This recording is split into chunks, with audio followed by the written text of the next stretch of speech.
ओम शांति। प्यारे बहनों और भाइयों, आज हम रहम दिल की अवस्था पर विचार करेंगे। रहम दिल अवस्था कैसी होती है और रहम दिल अवस्था में रहने के क्या क्या लाभ हैं। बाप दादा अपने महावाक्यों में कहते हैं, बच्चे रहम दिल बनो। इस वीडियो को आप आखिर तक सुनेंगे तो आज ही आपकी स्थिति रहम दिल की बन जाएगी। जैसे लौकिक रूप में भी हद का रचयिता अपनी रचना को दुखी व तड़पता हुआ देख नहीं सकता, ऐसे आप बच्चे भी जब अपने को मास्टर रचयिता समझकर रहमदिल स्थिति में स्थित होंगे तो अपनी रचना के दुख के विलाप व तड़पन को देख नहीं सकेंगे।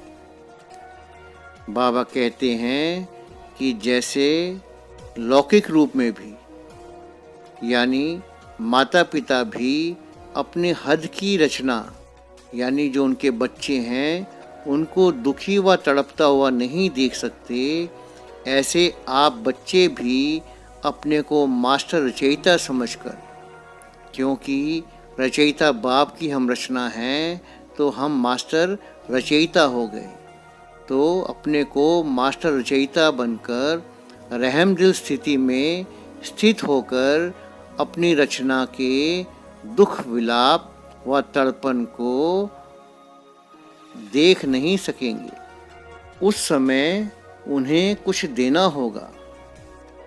क्या देना होगा?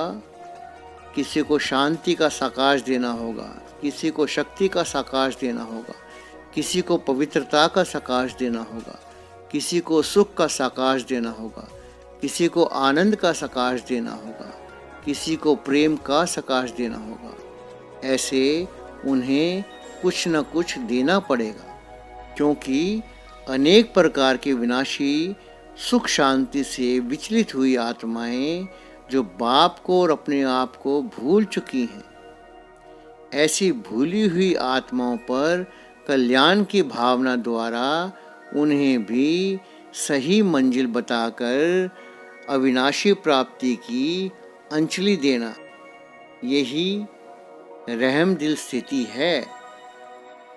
अगर आपकी बाप से रहम लेने की आवश्यकता है व इच्छा है, तो तब तक अन्य आत्माओं के प्रति रहम दिल नहीं बन सकते, क्योंकि दाता के बच्चे मास्टर दाता हैं। अगर हम खुद ही लेने वाले हैं, हमारे पास भरपूरता नहीं है, तो हम किसी को क्या देंगे? इसलिए बाबा कहते हैं, जो स्वयं ही लेने वाला है वह देने वाला दाता नहीं बन सकता। हाँ, अल्प काल के लिए कुछ शक्तियों के आधार से उन्हों पर थोड़े समय के लिए प्रभाव डाल सकता है, लेकिन सदा काल के लिए सर्व में संपन्न नहीं बन सकता। इसलिए पहले स्वयं सर्व खजानों से संपन्न तृप्त आत्मा बनो, यानी पहले अपने आप को भरपूर करो। जब हमारे पास कुछ होगा तभी तो हम किसी को कुछ दे पाएंगे। जब हमारे पास ही नहीं होगा तो हम किसी को क्या दे पाएंगे? और अपने आप को इतना भरपूर करना है कि देने के बाद अपने पास भी बचा रहे। ये नहीं कि बाबा से लिया और बांट दिया और खुद खाली हो गए। इसलिए बाबा कहते हैं कि अब समय प्रमाण सप्ताह कोष के बजाय अपने वरदानों द्वारा, अपनी सर्व शक्तियों के द्वारा सेकंड का कोर्स कराओ। तब ही सर्व आत्माओं को रूहों की दुनिया में बाप के साथ ले जा सकेंगे।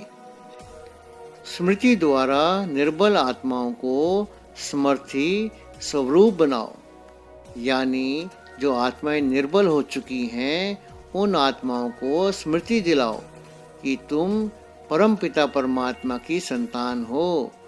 तुम कमजोर नहीं हो, इसलिए उनको स्मृति द्वारा समर्थी स्वरूप बनाओ। ऐसी रॉयल्टी और पर्सनैलिटी स्वयं में प्रत्यक्ष रूप में लाओ, तब स्वयं को और बाप को प्रत्यक्ष कर सकेंगे। इसलिए अब विशेष रहम दिल का स्वरूप इमर्ज करो।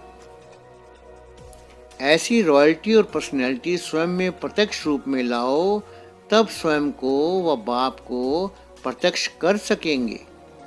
इसलिए अब विशेष रहम दिल का स्वरूप इमर्ज करो। स्वयं के साथ सर्व पर रहम करो। अपने आप पर भी रहम करना है, दूसरों पर ही रहम नहीं करना, अपने आप पर भी रहम करना है। दूसरों को भी भरपूर करना है और अपने आप को भी भरपूर करना है। जैसे द्वापर में आप सबने बाप की गिलानी की, लेकिन बाप ने गिलानी भी गायन समझकर स्वीकार की और गिलानी के रिटर्न में भक्ति का फल ज्ञान दिया, ना कि घृणा दी। रहम दिल बने, ऐसे फॉलो फादर करो। अगर कोई आत्मा आपकी गिलानी करती है, आपके साथ कोई दुर्व्यवहार करती है, आपके स्वभाव संस्कार आपस में नहीं मिलते, तो उस आत्मा से घृणा नहीं करनी है, बल्कि रहम दिल बनकर उसे स्नेह ही देना है और बाप का परिचय और ज्ञान देना है। अगर कोई कुछ रॉन्ग कर रहा है तो उसको परवश समझकर रहम की दृष्टि से परिवर्तन करो, डिस्कस नहीं करो। अगर कोई कारण रूपी पत्थर से रुक जाता है तो अपना काम है पास करके चले जाना या उसको साथी बनाकर पार ले जाना। अगर इतनी हिम्मत नहीं है तो खुद तो नहीं रुको, क्रॉस करते हुए चले जाओ। देखते हुए भी कमजोरी को समाकर सहयोग देते रहो। यहाँ पर हमें अपनी सहयोग की शक्ति इस्तेमाल करनी है। बाबा ने हमें 8 शक्तियों से भरपूर कर रखा है, जिसमें सहयोग शक्ति भी एक शक्ति है। तो बाबा कहते हैं, देखते हुए भी कमजोरी को समाकर सहयोग देते रहें। तिरस्कार नहीं करें, लेकिन तरस की भावना रखें। किसी ने जो कुछ किया, मानो रॉन्ग भी किया, आपकी नज़र में वो गलत है, लेकिन संगठन प्रमाण व अपने संस्कारों प्रमाण व समय प्रमाण उसने जो किया उसका भी जरूर कोई भाव अर्थ होगा। संगठित रूप में जहाँ सर्विस है, वहाँ उसके संस्कारों को भी रहम दिल की दृष्टि से देखते हुए संस्कारों को सामने ना रख, इसमें भी कोई कल्याण होगा, इसको साथ मिलाकर चलने में ही कल्याण है। ऐसा फेथ जब संगठन में एक दूसरे के प्रति हो, तब ही सफलता हो सकती है। कोई की भी कमी देख के उसके वातावरण के प्रभाव में नहीं आ जाओ। उस आत्मा के प्रति रहम की दृष्टिवृत्ति हो, सामना नहीं करो। अब यहाँ पर हमारी एक शक्ति यानी सामना करने की शक्ति भी आ गई। एक तरफ बाबा सहयोग की शक्ति के बारे में बता रहे हैं, अब बाबा जो है वातावरण के प्रभाव में ना आने का और आत्मा के प्रति रहम की दृष्टिवृत्ति रखते हुए सामना नहीं करने की बाबा श्रीमत दे रहे हैं। यह आत्मा भूल के परवश है, इसको दोष नहीं है। इस संकल्प से उस वातावरण का व बात का प्रभाव आप आत्मा पर ना हो, तब कमल पुष्प समान न्यारा बन उस पर रहम दिल बन सकेंगे। बेहद के बाप के बच्चे बेहद परिवार के हो, तो अपने परिवार के प्रति रहम दिल बनो। मास्टर रचता बनो, स्वयं कल्याणकारी नहीं लेकिन विश्व कल्याणकारी बनो। अपने जमा की हुई शक्तियों व ज्ञान के खजाने को मास्टर ज्ञान सूर्य बन वृत्ति, दृष्टि और स्मृति के अर्थात शुभ भावना के श्रेष्ठ संकल्प द्वारा अपने जीवन में गुणों की धारणाओं द्वारा इन सब साधनों की किरणों द्वारा अशांति को मिटाओ। जैसे सूर्य एक स्थान पर होते हुए भी अपने किरणों द्वारा चारों ओर का अंधकार दूर करता है, ऐसे मास्टर ज्ञान सूर्य बन दुखी आत्माओं पर रहम करो।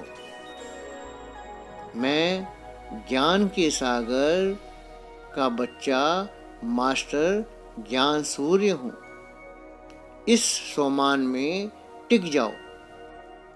कोई भी कैसी आत्मा, चाहे सतोगुणी चाहे तमोगुणी, संपर्क में आए, लेकिन सभी के प्रति शुभ चिंतक अर्थात अपकारी के ऊपर भी उपकार करने वाले हो।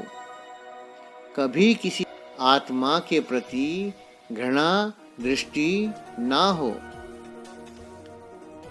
आप विश्व कल्याणकारी अर्थात रहम दिल आत्माएं हो, इसलिए कैसी भी अवगुण वाली आत्मा हो, कड़े संस्कार वाली आत्मा हो, कम बुद्धि वाली आत्मा हो, पत्थर बुद्धि हो, सदा ग्लानि करने वाली आत्मा हो, सर्व आत्माओं के प्रति कल्याणकारी अर्थात लाभफुल और लवफुल बनो। रहम के बजाय कभी वहम भाव पैदा ना हो। यह संकल्प ना आए, यह तो हैं ही ऐसे, सब तो राजा बनने वाले नहीं हैं। दूसरा, रहम भाव के बदले अहम भाव भी ना आए कि ये तो कुछ कर नहीं सकते, मैं सब कुछ कर सकता हूँ। इस प्रकार का अहम भाव अर्थात मैंपन का अभिमान ना आए। कैसी भी अवगुणधारी आत्मा हो, कैसी भी अज्ञानी पतित आत्मा हो, ब्राह्मण परिवार की पुरुषार्थहीन आत्मा हो, आप बेहद की दाता आत्मा, विश्व परिवर्तन अधिकारी आत्मा, सदा उन आत्माओं की बुराई व कमजोरियों को कल्याणकारी होने के नाते पहले क्षमा करो। रहम दिल बाप के सच्चे रहम दिल बन कमजोर आत्माओं को शक्ति दे आगे बढ़ाओ। संपूर्ण मूर्त वन सेवा करो तो सफलता मिलेगी। जैसे दुखी आत्माओं के ऊपर रहम दिल बनते हो, वैसे कमजोरियों के ऊपर भी रहम दिल बनो। कभी किसी प्रकार की आत्मा के प्रति संकल्प मात्र भी रोब न आए। ये ऐसा क्यों, ऐसा करना चाहिए, होना नहीं चाहिए, ज्ञान ये कहता है क्या, यह भी सूक्ष्म रोब का अंश है। इसलिए रहम दिल दाता स्वमानधारी बन सभी को मान देकर ऊपर उठाओ। अगर कोई पुरुषार्थी अपनी कमजोरी से या अलबेलेपन के कारण अपनी स्टेज से नीचे आ जाते हैं अथवा गिर जाते हैं, तो भी आप स्वमानधारी पूज्य आत्मा का काम है गिरे हुए को उठाना, सहयोगी बनना, ना कि क्यों गिरा, गिरना ही चाहिए, कर्मों का फल भोग रहे हैं, करेंगे तो जरूर पाएंगे। आप रहम दिल स्वमानधारियों के संकल्प में भी किसी के प्रति ऐसा संकल्प या बोल निकल नहीं सकता। कल पहले वाली भगत आत्माएं आप इष्ट देवों का आह्वान कर रही है, आजा आजा की धुन लगा रही है। आप सभी को राजी करने के अनेक साधन अपना रही है, तो चैतन्य में गुप्त रूप में सुनते हुए देखते हुए उनके प्रति रहम उत्पन्न हो। इसके लिए स्वयं को जगत माता व जगत पिता के रूप में अनुभव करो। संगठित रूप में सबके अंदर रहम की भावना, विश्व कल्याण की भावना, सर्व आत्माओं को दुख से छुड़ाने की शुभकामनाएं दिल से उत्पन्न हो, तब विश्व परिवर्तन होगा। संगठित रूप में ऐसे एक संकल्प को अपनाओ, अर्थात दृढ़ संकल्प की इकट्ठी उंगली सभी दो, तो यह कलयुगी पर्वत परिवर्तन करके गोल्डन वर्ल्ड को ला सकेंगे। बहनों और भाइयों, आपको आज का विषय पसंद आया तो इस चैनल को सब्सक्राइब करो, बेल आइकन को दबाओ ताकि सबसे पहले आपको नोटिफिकेशन मिले और बाबा के महावाक्य सबसे पहले आप सुन सकें। ओम शांति।